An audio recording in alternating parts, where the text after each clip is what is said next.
क्या मतलब है आपका?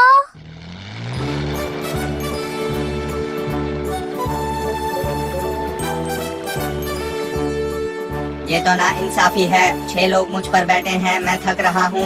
अगर तुम चुप नहीं हुए मैं तुम्हें अच्छा सबक सिखाऊंगा।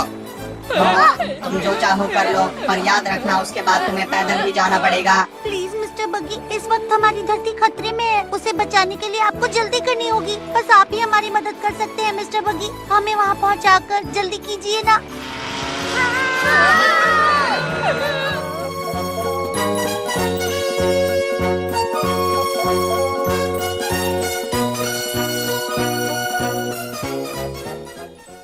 बग्गी की मदद से हमने एक ही दिन में पैसिफिक ओशन पार कर लिया है और इस तरह हम सब कल ही डेविल ट्रायंगल सी तक पहुंच जाएंगे।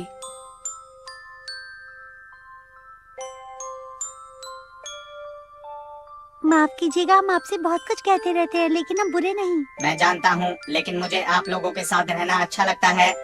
आप बहुत अच्छे हैं मिस्टर बग्गी। इस तरह आपके साथ रहकर मुझे खूब सारा डेटा भी मिल रहा है। मिस शिजुका, आपके लिए तो मैं टूटने के लिए भी तैयार हूँ। आपका शुक्रिया मिस्टर बग्गी, ये तोहफा आपके लिए।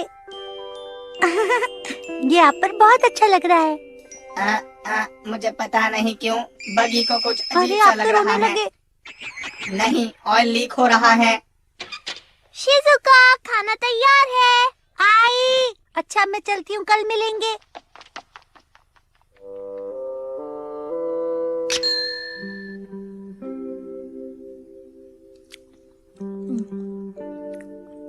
टेस्टी है। शुक्रिया। मैंने पहली बार इतना टेस्टी खाना खाया है।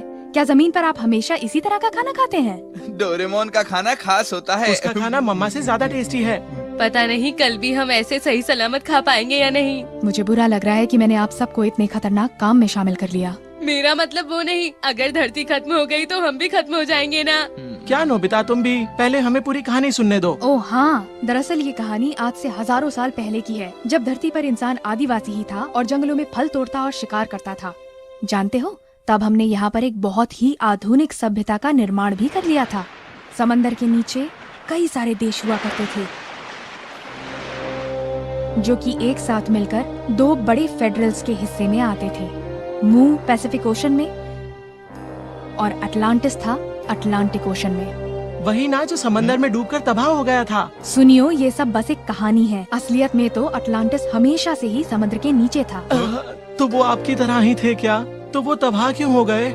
दोनों फेडरल्स ने अपनी ताकत बढ़ानी शुरू की और नई नई सेना और हथियार तैयार करने लगे और आखिर में अटलांटिस ने राक्षसी हथियार तैयार कर लिए, जो कि देखने में मिसाइल्स के जैसा ही होता है। अगर हम हार नहीं मानते तो वो पैसिफिक ओशन को तबाह कर देते।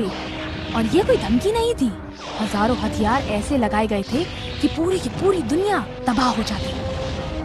ये तो अजीब बात है, फिर तो अटलांटिक ओशन भी नहीं बच पाता। हाँ बिल्कुल, इसीलिए उन्होंने दूसरी तैयारी भी की थी।